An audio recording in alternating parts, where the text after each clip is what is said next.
오늘은 아이패드가 없죠? 뭔가 좀 달라졌죠? 이 프린트해가지고 오늘은 설교를 합니다. 귀국을 하면서 아이패드를 비행기 내에 놔두고 나왔어요. 그래가지고 평택에 올 때까지 몰랐는데 평택에서 제 가방을 이렇게 들어서 차에 실는데 보니까 가방에 열려있는 거예요. 가만히 생각해 보니까 아이패드를 그 설교 준비한다고 기내에서 꺼내서 이렇게 작업하다가 그 앞주머니 포켓에 이렇게 집어넣고 그냥 덜렁덜렁 내려오는 거예요. 얼굴이 그 순간적으로 머리가 하얘지더라고요. 왜냐면 그 안에 모든 설교, 모든 자료, 뭐 이런 것들이 다 들어있어서 이거 어떻게 하지? 막 머리가 생각이 안 돌아갔는데 얼른 다행히 이제 그 터키 항공 화물 쪽에다가 이제 전화를 해봤더니 거기 가지고 있다고 내일 찾으러 가기로 했습니다. 순간적으로 아주 얼굴이 머리가 하얘졌죠. 신문지상을 이렇게 보다 보면 종종 우리는 재벌이나 굉장히 부유한 사람들이 자녀들에게 유산을 갖다 많이 남겨주는 경우를 우리가 볼 수가 있습니다. 그런데 예외 없이 그런 경우를 보면 거의 자녀들 사이에서 유산 상속을 놓고 굉장히 싸움을 벌이고 그리고 또 때로는 법정 다툼까지도 이렇게 가는 모습을 보았습니다. 그래서 사람들이 눈살을 찌푸리게 되죠. 어떻게 형제들끼리 법정 싸움을 할 수 있을까라고 하는 생각입니다. 재산 때문에 형제간의 소송이 벌어지고 형제간의 인연을 끊어버리고 하는 어떤 이런 모습들, 그것이 그런 막대한 유산을 남겨주고 돌아가신 부모님의 뜻이었을까요? 부모님의 뜻은 결코 그런 것이 아니었을 거예요. 어느 부모님이든지 자녀들끼리, 형제들끼리 우애 있게 지내기를 소원하고, 그리고 남겨준 그 물질을 가지고, 유산을 가지고 선한 일에 적어도 형제들 간의 화목함을 위해서 서로 살아가기를 원하지, 서로 소송을 하고 그것 때문에 형제 인연을 끊어버리는 그런 어리석은 자리에 나아가라고 막대한 유산을 물려주지는 않았을 것입니다. 그렇게 법정 싸움을 하는 자식들이 그 부모의 길이 되어서 아주 화려하게 차려진 그 제사상을 차려놓고 그리고 큰절을 하면서 작고하신 그 아버지의 뜻과 정신을 이어받지 않고 형제들끼리 불신하면서 살아간다면 아무리 후반스럽게 그 제사를 갖다 지낸다 할지라도 그것은 결코 그 아버지가 원하는, 그 부모가 원하는 그런 방법도 아니고 그 자녀들은 불효자가 될 것임이 분명합니다. 유대인들은 자신들의 조상이 아브라함이라고 하는 사실에 대해서 굉장히 대단한 자부심을 가지고 있었습니다.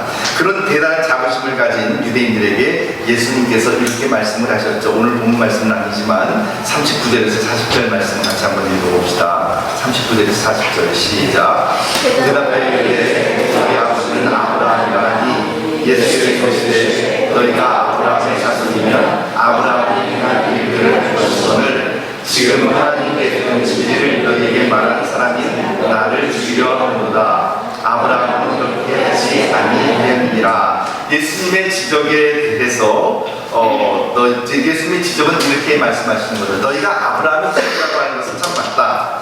그렇다면 너희는 과연 아브라함의 정신을 가지고 아브라함의 행동을 가지고 아브라함의 자손들답게 아브라함의 뜻을 따라 살아가고 있느냐라고 하는 것이었습니다. 이것은 흡사 아까 제가 초두에서 말씀드린 것처럼 그 막대한 유산을 물려받았지만 그 아버지의 뜻과는 전혀 다른 방향으로 형제들끼리 불화하면서 살아가는 어떤 그런 자들의 모습과 이렇게 동일한 모습인 것이죠.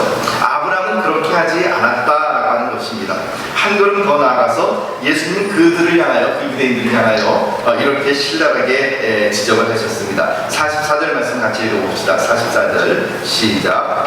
너희는 너희 아비 마귀에게서 났으니 너희 아비의 주신 대로 너희도 행하고자 하느니라. 그는 처음부터 사인하니까요 진리가 그곳에 없으므로 진리에 서지 못하고 거짓을 말할 때마다 그것으로 말하니 이는 그가 거짓말 중이요 거짓의 아비가 되었습니다.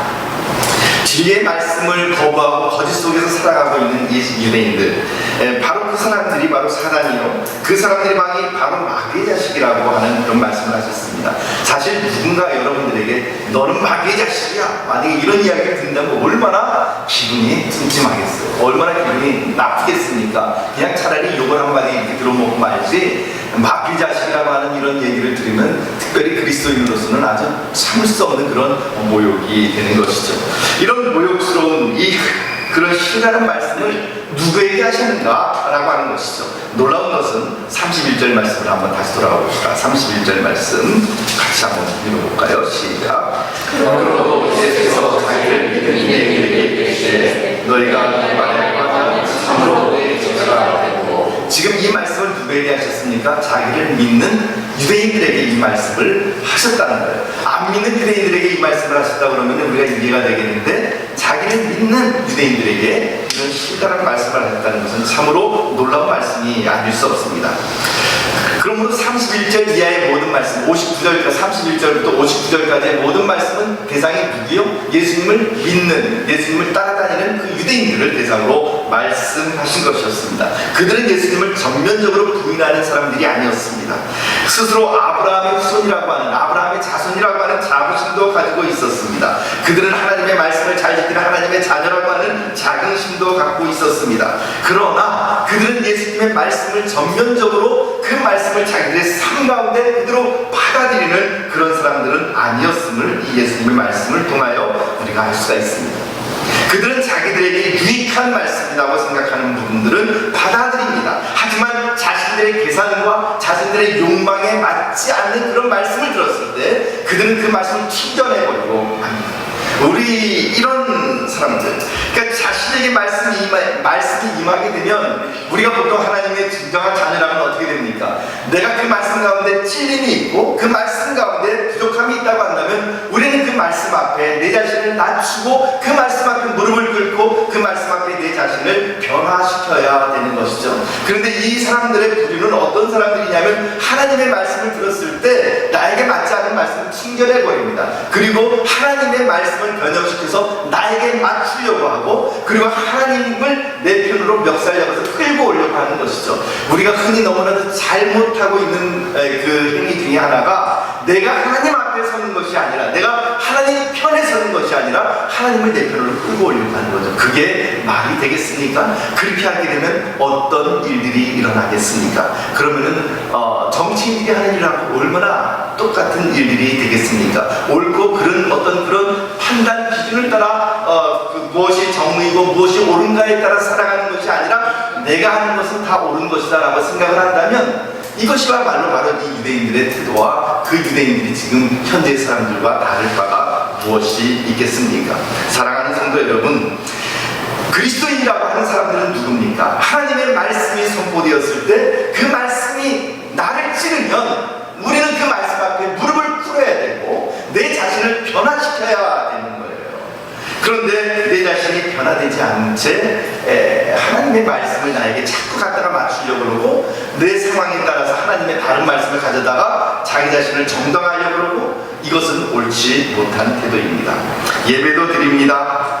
기도도 드립니다. 그러나 하나님께서 원하시는 바른 사람이 되려고 하는 것이 아니라 자기의 원하는 모습으로 하나님을 바꾸려고 하는 사람들, 예수님은 그들을 향하여 사단이요 마귀의 자녀라고 부르고 있습니다. 사랑하는 성도 여러분, 예수님을 따르는 유대인들에게 이 말씀을 하셨습니다. 그렇다면 오늘 우리는 교회 다니고 있는 우리들에게도 이 말씀이 혹시 적용되어지지는 않는지 우리 자신들을 자세히 살펴보아야만 할 것입니다. 우리 역시 깨어서 순간순간마다 우리 주 예수 그리스도를 따라가는 모습 가운데, 그리고 순간순간마다 하나님의 말씀이 나를 교훈할 때에 그 말씀 앞에 무릎을 꿇지 않고 내가 하는 것이 옳다고 생각해서 자꾸 하나님의 말씀을 자기의 상황에 갖다 붙이려고 한다고 한다면 우리는 언제든지 바로 이와 같이 사단의 역할을 할 수 있다라고 하는 것을 기억해야만 합니다. 예수님은 유대인들을 말씀하셨습니다. 너희가 아브라함의 자손이냐? 너희가 그것에 대해 정말 자부심을 갖고 있느냐? 그렇다면 아브라함이 행했던 그 행동과 아브라함이 가졌던 그 하나님을 사랑한 그 사랑을 너희가 가져야 할 것이 아니냐라고 하는 것입니다. 우리는 그리스도인입니다. 그리스도인은 누구입니까? 예수님의 정신을 계승하고 예수님의 말씀을 따라 나를 굴복시키는 사람입니다. 그러므로 예수님의 정신이란 무엇일까요? 한마디로 이야기하면 예수님의 정신은 다름이 아니라 바로 십자가의 정신입니다. 그것은 바로 섬김의 정신이고 내 자신을 죽이는 그런 정신입니다. 예수님께서는 이렇게 친히 말씀하셨습니다. 아무든지 나를 따라오려거든, 예수님께서는 제자들에게 말씀하셨죠. 팔로니, 나를 따라오라 라고 말씀하셨습니다. 그러면서 말씀하시기를, 또 그 제자들에게 말씀하시기를, 아무든지 나를 따라오려거든 자기를 부인하고, 첫째 자기를 부인해라, 두 번째는 날마다 제 십자가를 지고 나를 좇을 것이니라. 십자가란 무엇입니까? 사람들의 생명을 위하여 주님께서 자기 자신의 피를 흘려주셨던 그 장소가 바로 십자가라고 하는 것이죠. 그리고 또 말씀하십니다. 인자가 온 것은 섬김을 받으려 함이 아니라 오히려 섬기려 하고 자기 목숨을 많은 사람의 대속물로 주려 함이니라. 사랑하는 성도 여러분, 너무나도 명확하지 않습니까? 주님께서 우리들에게 말씀하시는 십자가에도 십자가의 정신은 무엇입니까? 그것은 섬김의 정신입니다. 내가 높아지는 것이 아니라 하나님을 높이고, 그리고 내가 다른 사람을 섬기고 주님을 날마다 쫓아가는 것, 바로 그것이 십자가의 정신이고 섬김의 도라고 하는 것이죠. 너희 가운데 가장 큰 자는 너희를 섬기는 자다라고 주님께서는 말씀을 하고 있는 것입니다. 우리는 높아지기를 바랍니다. 그래서 어린아이들 보면, 어렸을 때 저도 그랬어요. 부모님이 장차 너는 무엇이 될래? 그러면 그래, 그때는 대통령이요 라고 얘기를 하는 것이 가장 정답이라고 이렇게 생각을 했습니다. 그래서 저도 그런 대답을 참 많이 했습니다.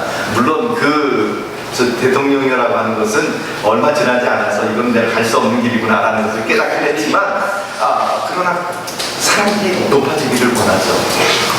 정치인들이 다 그런 것 아닙니까? 한번 대통령 해보기를 원하고, 국회의원 해보기를 원하고, 장관 해보기를 원하고, 그렇게 하다 보니까 어떻게 됩니까? 다른 사람들 위해 그 자리에 올라가면 섬겨야 되는데, 정말 큰 자는 섬겨야 되는데 오히려 섬김을 받으려고 하는 그런 모습들이 바로 우리들의 유치하고, 그리고 우리들의 참으로 못난 그런 인간들의 모습이 바로 거기에서 나타나게 되는 것이죠.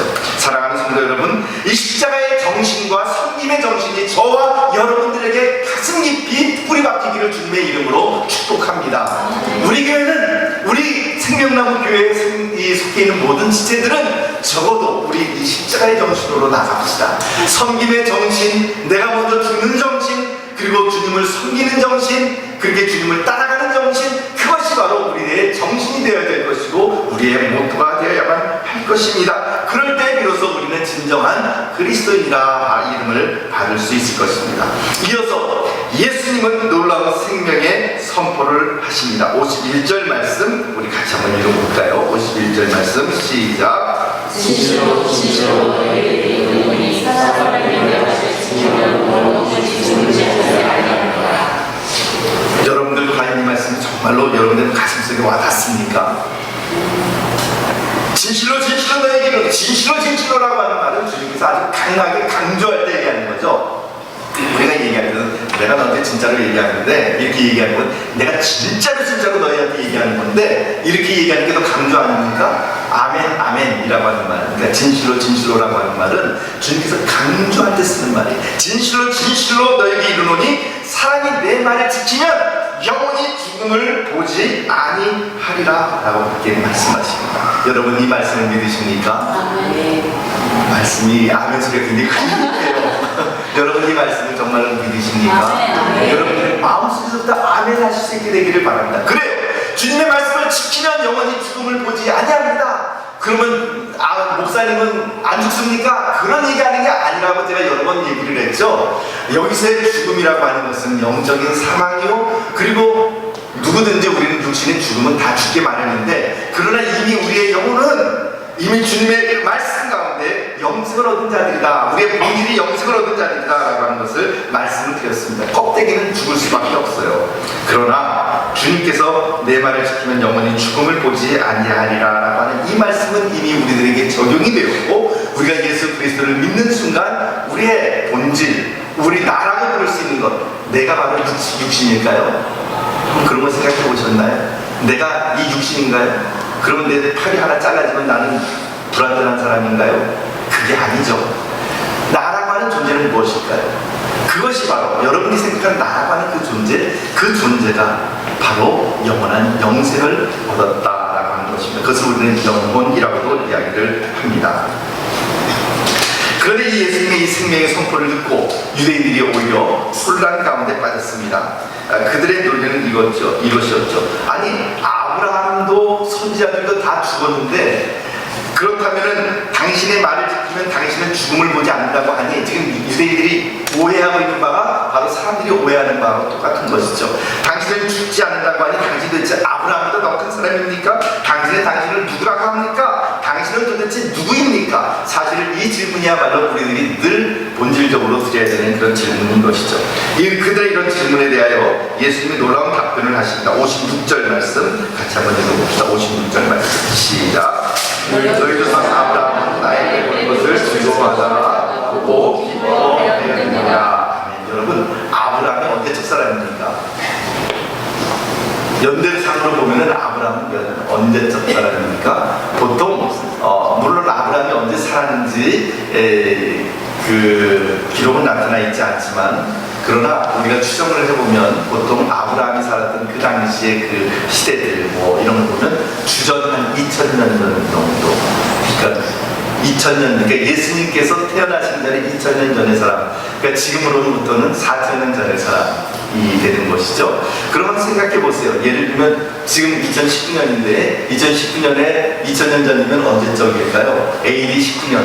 그래서 제가 한번 찾아봤어요. AD 19년에 우리나라는 어떤 상황에 있었는가 이렇게 봤더니 삼국시대 초기더라고요.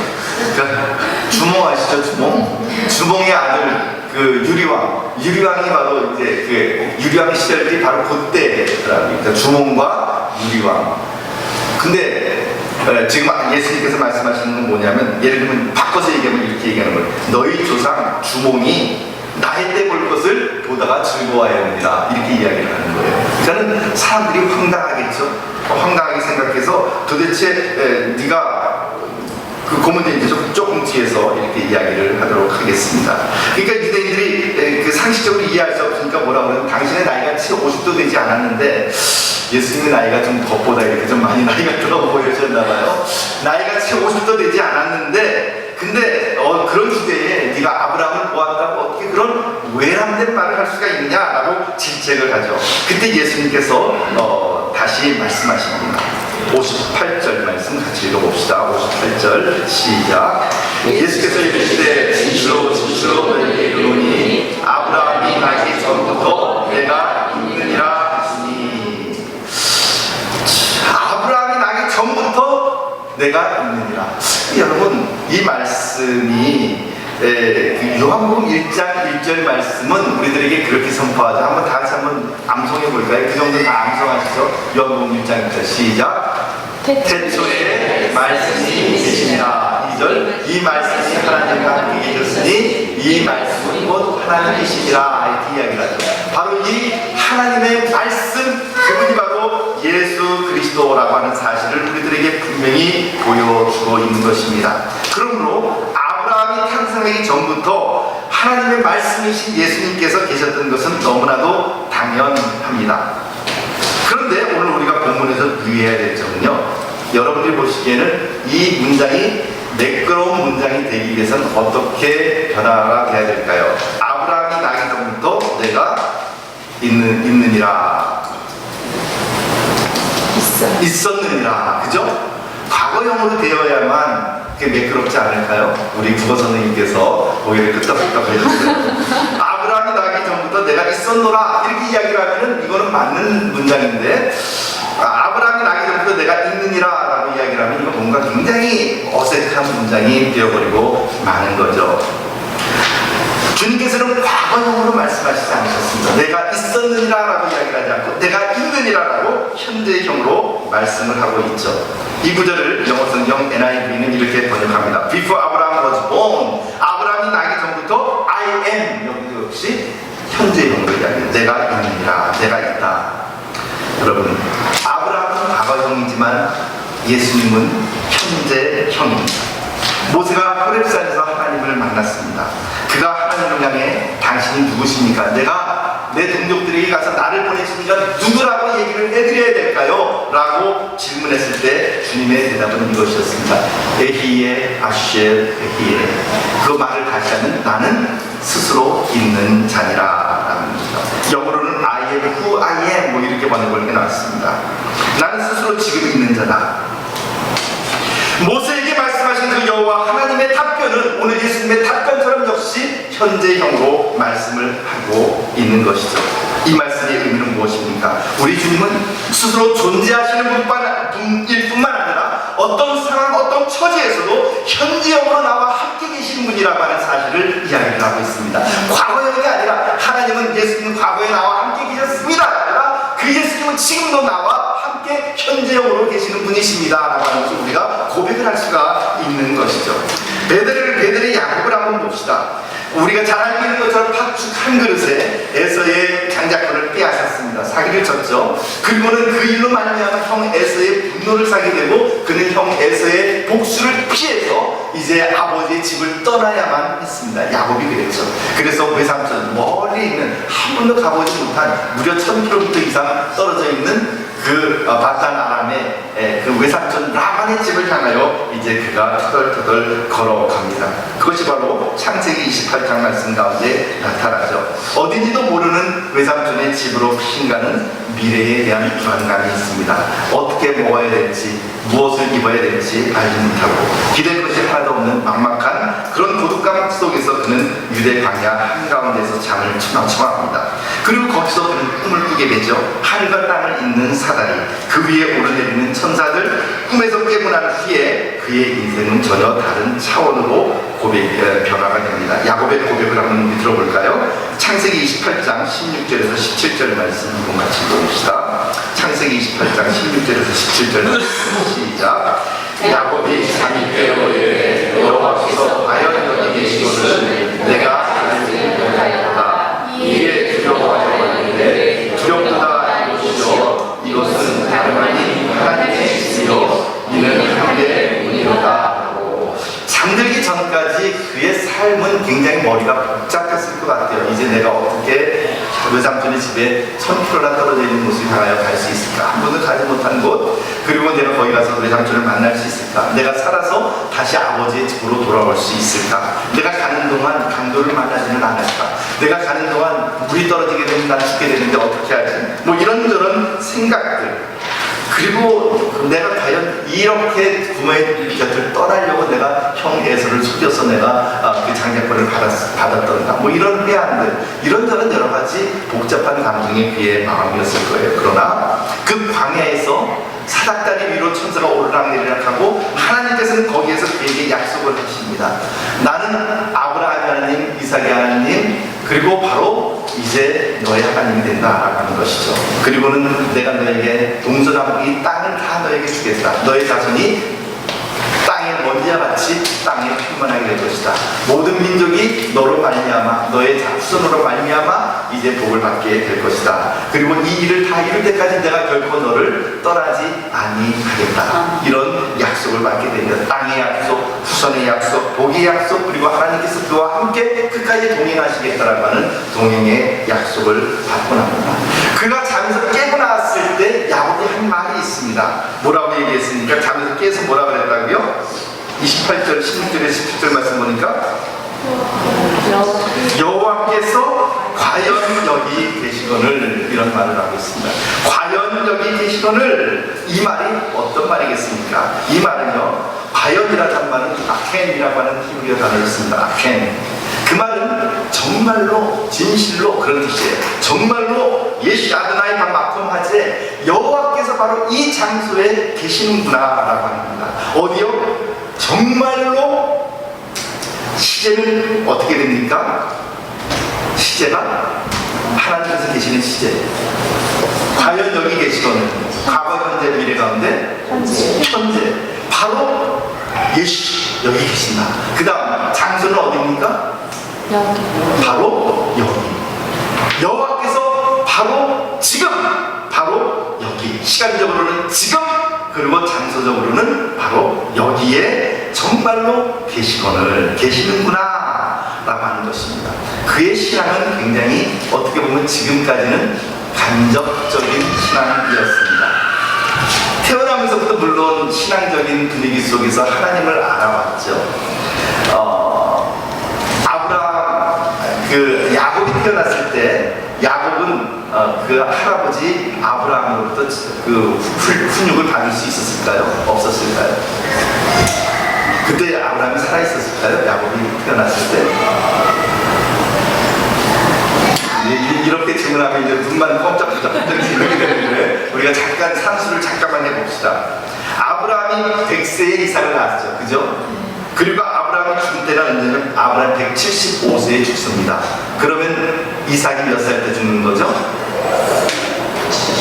75세 때에 아브라함이 죽죠. 그런데 이삭이 언제 야곱과 에서를 낳습니까? 60세에 리브가로부터 야곱과 에서를 낳습니다. 그러니까 야곱과 에서가 태어났을 때 아브라함은 생존하고 있었을까요? 없었을까요? 있었죠. 몇 살까지? 15살 때까지 생존하고 있었죠. 그러니까 아마 아브라함이 야곱과 에서를 훈육했다는 말은 성경에 나오진 않지만 그러나 이런 사실을 놓고 보면 아브라함이 에서와 야곱에게 그가 자신을 만났던 하나님을 가르쳐 주었을 것이고 또 이삭이 가르쳐 주었을 것이고 리브가가 하나님에 대해 교훈을 했을 것입니다. 아브라함, 이삭, 리브가를 통해서 받은 교육은 다 그들에게 피가 되고 살이 되는 귀한 교육이었지만 그러나 적어도 그 교육은 모두 직접적인 것은 아니었습니다. 야곱이 직접 만난 것은 아니었죠. 그러나 오늘 이 광야 베델에서 야곱은 직접적으로 하나님을 대면하고 하나님의 약속을 받게 됩니다. 우리는 모두 하나님의 말씀을 처음 시작할 때 다 간접적으로 받습니다. 목사님의 말씀을 통하여 혹은 부모님의 말씀을 통하여 주일학교에서 이렇게 간접적으로 말씀을 받습니다. 그 간접적인 신앙도 얼마나 소중한 것인지 모릅니다. 그러나 정말 중요한 것은요, 간접적으로 받는 것이 중요한 것이 아니라 어느 순간인가는 내가 하나님을 직접적으로 맞닥뜨려야 되는 그런 직면의 순간이 있어야 된다라고 하는 것입니다. 하나님의 말씀이 어느 순간에 나에게 와서 직접적으로 내리 꽂히는 경우가 있습니다. 그때 우리는 하나님의 음성을 듣게 되는 것이고 우리의 신령이 그때 그 하나님의 말씀으로 말미암아 울렁거리게 되는 것이고 내 눈에서 눈물이 맺히게 되는 것이죠. 그때가 진정 하나님의 말씀이 나에게 임하는 바로 그런 순간입니다. 야곱은 그렇게 고백을 합니다. 정말로 하나님께서 여기 계시거늘 내가 알지 못하였도다 라고 이야기를 합니다. 내가 지금 이렇게 여러가지 머리가 복잡하고 내가 이제 앞으로 어떻게 먹고 살아야 될 것인지 어디 가서 내가 물을 마셔야 될 것인지 강들을 만날 것인지 외삼촌 라반의 집에 내가 제대로 찾아갈 수 있을 것인지 여러가지 생각이 복잡한 바로 이 순간에도 그 내가 걱정하고 내가 주님을 보지 못했던 그 순간에도 하나님은 정말로 나와 함께 계셨구나, 내가 그가 여기 나와 함께 계시거늘 내가 알지 못했다. 그것이 바로 야곱의 고백이었습니다. 사랑하는 성도 여러분, 우리는 이렇게 고백을 할 수 있죠. 내가 이렇게 오랫동안 교회를 다니고 집사도 하고 장로도 하고 목사도 했는데 내가 하나님을 몰랐구나, 이제야 내가 하나님을 보았구나, 이제야 내가 하나님을 알았구나, 그런 고백을 할 수 있다라고 하는 것입니다.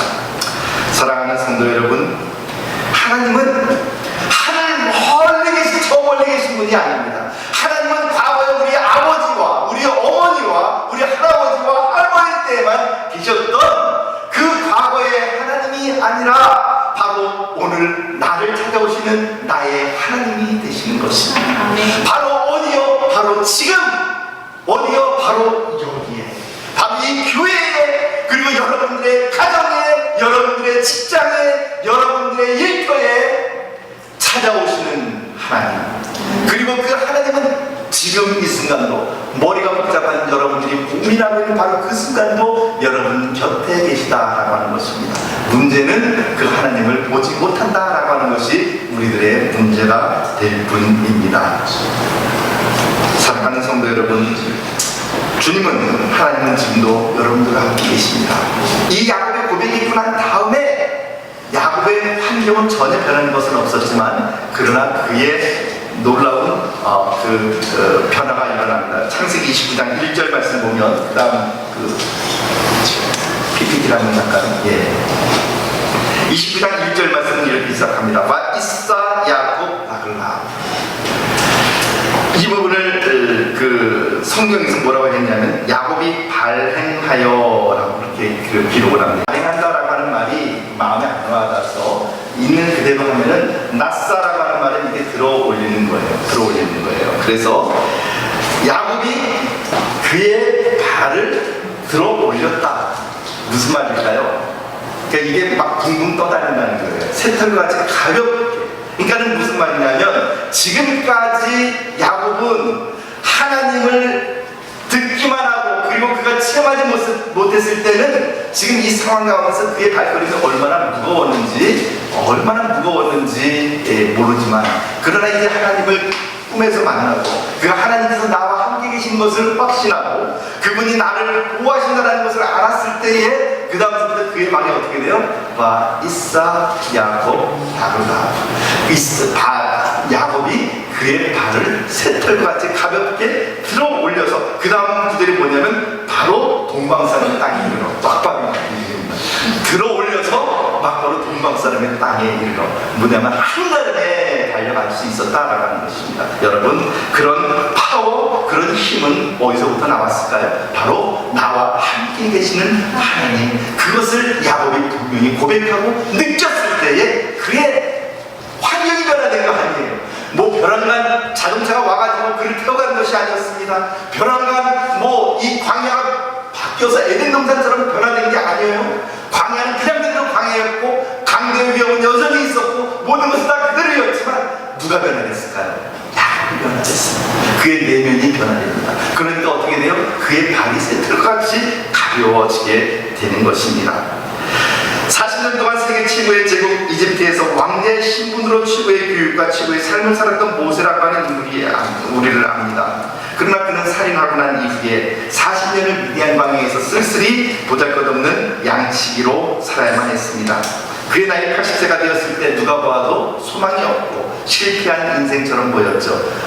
한때는 잘 나갔지만 40살 될 때까지는 애굽의 왕자로서 아주 화려한 교육을 받고 그리고 지식인으로 최고의 엘리트로서 부를 누리고 명예를 누리고 권세를 누리며 살아갔던 그의 삶이었지만 그 이후 미디안 광야에서의 40년 동안은 그야말로 별 볼 일 없는 양치기의 삶.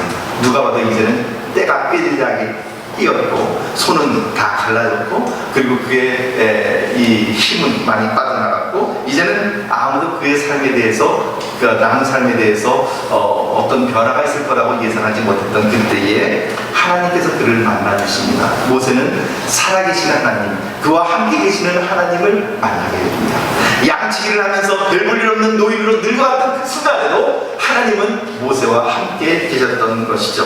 그 하나님이 모세에게 나타나서 자기 자신을 뭐라고 말씀하셨어요? 에기에 아쉐레에기에 내가 바로 스스로 있는 자다. 내가 너와 함께 있는 자고 태초부터 지금까지 그리고 앞으로 영원토록 존재하는 존재자다 라고 하시는 말씀으로 모세를 만나 주었습니다. 그 만남으로 인해서 그의 삶에 놀라운 획기적인 변화가 생기게 됩니다. 80세의 나이에 오직 지팡이 하나를 들고 그는 애굽으로 건너가죠. 그는 더 이상 무기력한 노인이 아니었습니다. 쓸모없는 쓸쓸한 노년도 아니었습니다. 무엇이 그를 변화시켰을까요? I am who I am 에기에 아시엘에게 내가 바로 스스로 있는 자다라고 말씀하시고 선포하시는 그 하나님 현재 영으로 함께 모세와 계셨던 그 하나님으로 인하여 그의 노년의 삶 80세 이후의 삶이 놀랍게 변화되었다라고 하는 것이죠. 사랑하는 성도 여러분, 우리가 살고 있는 이 세상에는 모두 아름다운 의미가 들어있습니다.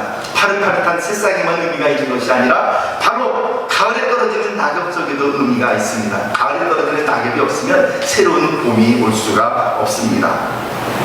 그래서 그것은 가을에 떨어지는 낙엽은 때로는 새로운 생명을 위한 귀한 밑거름이 되기도 합니다.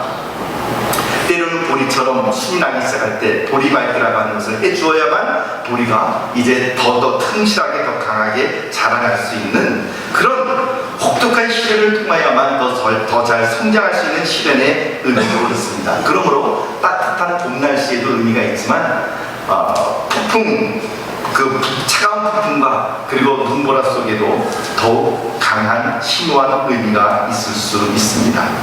건강이 우리들에게 참으로 중요한 것이지만 때로는 질병을 통하여 우리는 우리의 연약함을 체험하게 되고 한계를 보게 되고 생명이 있는 동안 어떻게 의미 있게 살아갈 것인가 하는 것을 고민하며 살아가게 됩니다. 여러분, 이것이 따뜻한 봄날씨이든 이것이 아니면 한겨울의 차가운 북풍 한설이든 그 모든 것들이 나에게 새로운 의미를 다 가지고 다가올 수 있는 이유는 무엇입니까? 그것은 바로 아브라함이 나기 전부터 내가 있느니라라고 선포하셨던 그 예수님의 현존, 예수님께서 나와 함께 계시는 그 실제, 그것으로 말미암아 우리의 모든 삶의 조건들은 새로운 의미를 가지고 나오게 되는 것입니다. 내가 고통스러울 때나 기쁠 때나 결혼 지출회사가 아니고 검은 머리가 파뿌리 될 때까지가 아니고 내가 기쁠 때나 슬플 때나 나와 함께 하시는 지금도 내 곁에 계시는 바로 그 주님, 내가 이렇게 힘들어할 때 그러나 내 곁에서 나와 함께 계시는 그 주님, 그 주님으로 말미암아 무너졌던 것들이 다시 세워집니다. 죽었던 것들이 다시 되살아나게 되는 것이죠. 그래서 사도 바울은 로마서 8장 35절에서 37절 말씀에 이렇게 놀랍게 고백을 합니다. 우리 한번 이 고백을 우리들의 고백으로 같이 주님 앞에 드리기를 원합니다. 함께 읽어봅시다. 시작. 누가 우리를 그리스도의 사랑에서 끊으리요? 환난이나 곤고나 박해나 기근이나 적심이나 위협이나 칼이랴? 기록된 바 우리가 종일 주를 위하여 죽임을 당하게 되며 도살당할 양같이 여김을 받았나이다 함과 같으니라. 그러나 이 모든 일에 우리를 사랑하시는 이로 말미암아 우리가 넉넉히 이기느니라. 아멘. 이 사도 바울 당시의 초대교회 그리스도인들의 상황은 지금 여러분들이 생각하는 이런 상황보다 훨씬 더 혹독했습니다. 예수님을 믿는다는 것 때문에 목숨을 내놔야만 했고, 예수님을 믿는다는 것 때문에 재산을 잃어야 했고, 예수님을 믿는다라고 하는 이유 때문에 자식이 죽어가는 것을 그 눈앞에서 보아야만 했습니다.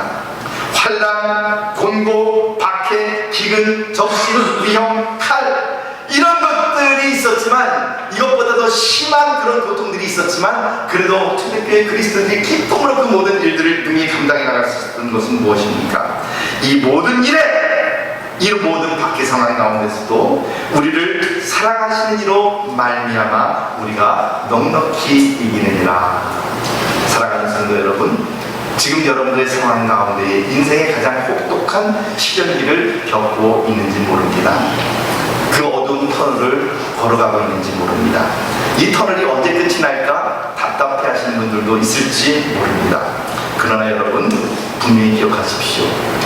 에히예 아쉐 에히예, 스스로 계신 그 여호와 하나님, 하나님의 말씀하신 그 예수 그리스도께서 아브라함이 나기 전부터 내가 있느니라, 그 말씀하신 그 주님께서 바로 여러분들과 함께 계십니다.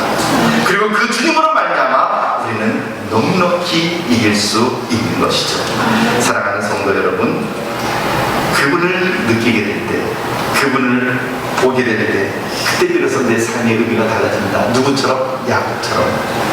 보지 못했을 때는 고통스럽지만 그러나 주님을 알게 되고 그분을 보게 되었을 때 그의 발이 새털과 같이 가벼워졌던 것처럼 오늘 여러분들의 모든 상황 속에서 그 주님으로 말미암아 여러분들의 발이 새털과 같이 가벼워지기를 주님의 이름으로 축복합니다. 여러분들의 모든 상황은 변하지 않을 거예요. 그러나 그 상황 가운데서도 넉넉히 이길 수 있는 새로운 승리의 힘을 저와 여러분들이 갖게 되시기를 우리 주님의 이름으로 축복합니다. 기도합시다. 하나님 아버지, 지금 바로 이 자리에 계시는 주님을 보게 하옵소서. 그 주님으로 말미암아 우리의 발걸음이 새털과 같이 가벼워지게 하옵소서. 예수님 이름으로 기도하옵나이다.